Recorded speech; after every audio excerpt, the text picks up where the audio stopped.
Hi Dina, I moved your bear up higher because I wanted to show you something. You may want the red stroke around your bear's nose, but I want to show you where that came from because I'm going to click. I've unlocked your bear and I made a copy of the bear, so I have a copy right here. Anyway, so I can tell when I click on the nose. Look at the snoot right here. I'm going to click on the circle for it. Look at how in the stroke it says there's no stroke, yet how can it have a red stroke? Well, here's how. At some point in the parent layer, in the group let me just make a point. When a gray shows up in one of these little circles, it means that something special has been added to either the shape, because you can do that to just a single shape by clicking on a circle, or to a whole group. And that's what your issue is. So I'm going to click again on the shape, just on the shape down here. And it shows no red stroke.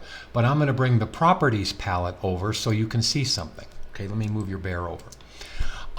You can see here, it even says in the properties menu that there is no stroke. But watch what happens when I click on the parent layer, the parent group. It's called a parent. These are children of the parent. So I'm going to click on it.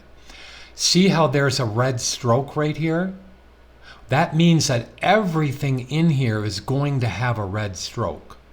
And if you don't want that red stroke, don't add something to the parent layer. Now, how do you get rid of it? Well, you simply click on the stroke right there and you click the none symbol. And now when I click away, it won't be there. See? So now that's how to get rid of something. Keep an eye out over here in the layer palette for when a gray color appears in the circle. Now you have a gray color in this shape right here. Let me zoom in. So you have a gray color in here, meaning you've added something to it. It could be an opacity, it could be something. But when I click on it, it'll show me that you have an 88% opacity right here, which is fine. That's what you wanted. I'll also click on the snout, and that also has, right now it's saying it has no opacity, okay? I can tell though that it's black, right? I can tell that it's black, and I can tell that you've done something to it. Now it could be a transparency. There's opacity up here in the control palette, but I'm going to go to window and transparency and see if you've added something there. So let me bring it over, and you've actually made it a soft light.